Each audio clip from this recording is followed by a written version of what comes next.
naye abalondesa oba Electoral Commission ekyalina omulimu munene ddala ogw'okuba nti basomesa abantu okulonda kyeki kubanga abantu balabika okulonda tebakyakukkiririzaamu nti by the way kuna abakyusiza ebintu kubanga ye buli omu akugamba nze nali bavubuka bannange ne mbagamba nno munange nzize twekkaanye tulabe engeri gye tusobola okukola ki okwejjayo abavubuka omanyi bwe baŋŋamba nti ffe twalonda gundi ngazze wano n'atukakasa tetwamusaba yadde 10 teyakola ne tulonda gundi ngazze netwamusaba yadde 10 teyakola kati we byatuuse kabatugule sente bwe batugula sente ne batakola at least tezibuuse adda na lusobo nti nze nina national ID yange wano nze nsuula akalulu kwate kyetaano okimpe nange nkole ki nkuwa akalulu kange era bambuuza nti enguudo zoyiseemu tozirabye nti nzirabye nti gwe bw'oba otunula ku bisanja byonna bye tuze tugaba nga batubuulira ebigambo ebiwoomerera tufunyeemu ki so nga abasajja abavubuka bali desperate ku ngeri gye basuulamu akalulu kaabwe ne bookyebwa omusana ne bataganyulwa kati ngenda okulaba nga mu bunyivu bwe balimu Electoral Commission ekyalina amaanyi ekyalina omulimu munene okusomesa okulonda kubanga ne bwe tunaakola tutya nga kwalite y'abalonzi tetugimpuruvinze era bajja sigala nga balondanga bwe basanze so nga ate ne ku mitendera egya waggulu akola waggulu yeetaaga omukozi owensa mitendera egya wansi alyoka atuuse still amanyi juzi okunoonyereza kwavudde nga kulaga ebitundu 85 ku buli 100 ebyabannayuganda tebakyakkiriza mu babaka ba parliament bebasindika bebabyekoze miliyoni 39 koze miliyoni 45 zibabala jjo kati ebitundu 75 tebakyakkiriza mu babaka ebitundu 75 tebakyakkiriza mu bakansala baabwe kati natusere ngamba nti oba gap eryawo kubanga abantu tebakyakkiriza mu bebasindika mu parliament tuba tulina kwesigaani anti kakati tuba tulina kukkiririza mwani ababaka be bakikoze naye n'ababaka okikola n'abalonzi ffe tubaposinga balina kye bataddeko ettafaala eryo ery'okuteesiga mubaka n'omulonzi yennyini ateesize mubaka ku ttafaala eryo yateekako omubaka avaayo najja nga munaku n'abasaba akalulu nemuwa temumuwa muzze mubikola kati wabasaba akalulu ne wajja omugagga nga naye asaba akalulu omwavu yandibadde alina ebirowoozo ebituzimba naye kaabuntu ogamba nti owaayo omwavu ayinza okuba nga agenze kwekulaakulanya ye nga ye katulonde omugagga kubanga mugagga ajja tukolera naye ate njagala okimanye gwatuwuliriza nti omugagga ayagala nnyo ssente n'okusinga omwavu era ne gw'oyita omwavu aba si mwavu kubanga obwavu ye muntu nga yagwamu essuubi naye omuntu ne bw'aba nga ali mu state nga talina ssente kasita oggwamu essuubi yes oba oyavuwadde yes kasita okkiriza nti nze embeera gye nnimu ey'obwavu sisobola givaamu sikyasobola kugaggawala mwavu naye bw'oba tolina ssente ne mulimu w'otuuka ng'emyaka olaba giganye gasebo genda osome ku omugagga wa KFC yagaggawalira ku myaka 8 and above ku myaka gyonna tukkiriza nti osobola ofuna ssente naye olunaku lw'ogwamu essuubi n'ogamba nkitadde ekyokunoonya ssente lwe lunaku lw'oba ofuuse omwavu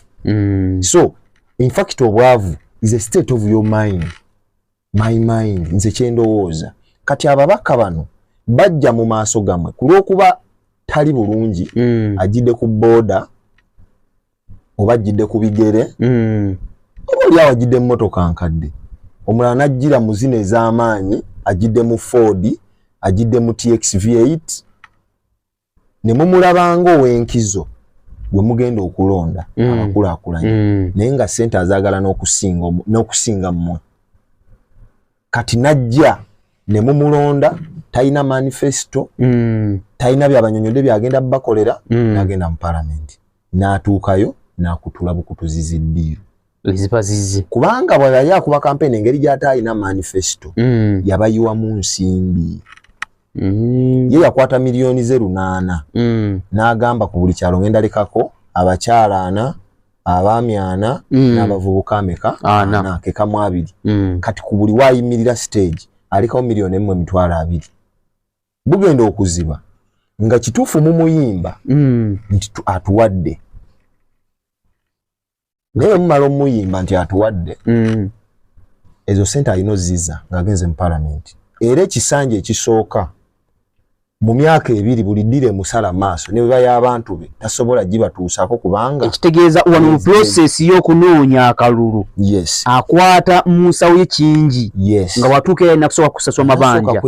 in fact alina n'obutakwata mu nsawo ye oyinza okumuyita omuganda naye nga yakwata project ye n'agamba nti project yange yakuteeka sente mu kalulu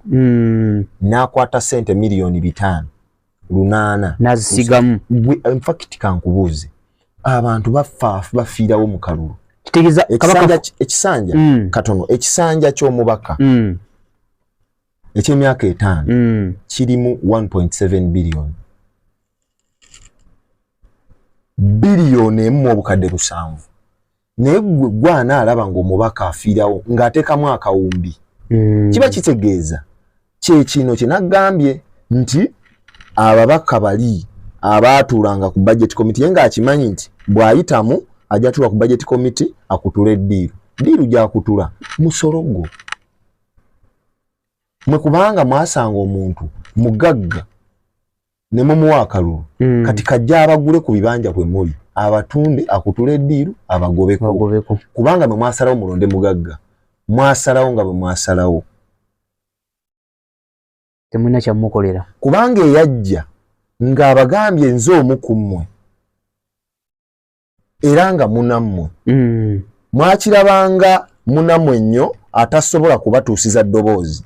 mwe ne musalawo mulondooli omugagga alina abagagga banne kati keekadde naye yeesasule kubanga yabateekamu sente nnyingi obuziba we bujjira kati parliament okubanga eruzinga ttaaki genda osome ku parliament ey'omusanvu mazima gennyini parliament egenze efeedinga naye parliament ey'omusanvu bwe nali ngitunulamu buli mubaka yali mu parliament yali wa muzinzi era ndowooza parliament ey'omusanvu parliament ey'omunaana parliament ey'omwenda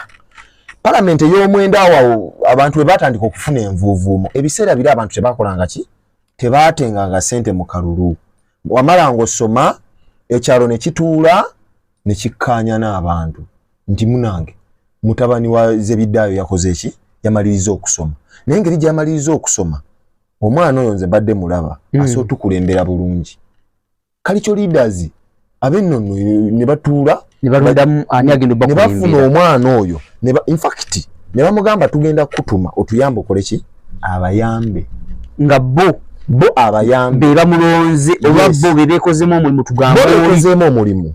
abayambe wabula so olukwesoolayo nti nze nabamuyita ne bamubuuza n'asobola era bw'aba tasobola n'abagamba nti sijja sobola abasobola n'abagamba nja kusobola gwe muntu sengenda kola ki gutuukiriza kati bano bakalicho leaders abantu abasalawo mu politics ku byalo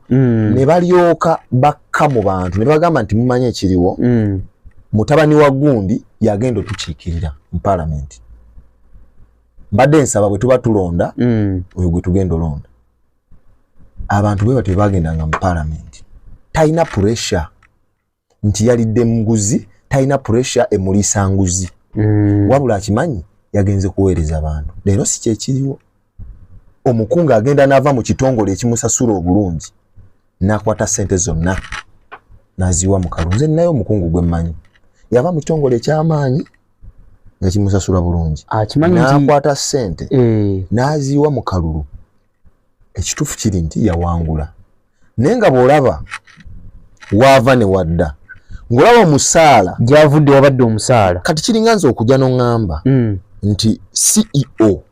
wa Uganda Airlines yalizayinize ku mulimu ayagala genda mu parliament oshegedde n'omubuuza kyekyakulizayiningisiza ku mulimu ayagala genda mu parliament nga bw'ogenda otunuulira ebigendererwa bye kukutula ddiiru Era badde afuna milioni 8. Yes. Omwezi milioni 8. Naye atazze mu parliament akimanyi nti basasula tugize milioni 4. Naye akimanyi nti alina ddiiru gy'agenda okutulyayo nga zikubisa mu ziri. Yes. Kati ye embeera gye twesanzeemu. Kati touch kye twandiyise nti bw'aba musambi ababaka ba parliament kati ye Messi ne Ronaldo engeri gye batandise okukka. Era bw'aba musambi tetukyasobola mwesiga ku ttiimu nti bw'aba mu ttiimu egenda kuwangula. Omuleeterako omulala wano. Ate ne parliament egaziye nnyo. Ababaka bangi. Ababaka 529 ng'okyali basuubira nti basobola n'okusukkamu. Ndowooza tukwata kyakusatu oba mu nsi yonna mu Africa. Kati eyo parliament ngerimu ababaka 529. Okubaako ky'oteeseza abantu bo. Oyina kuba sharp, oyina kuba mujjagu ekimala.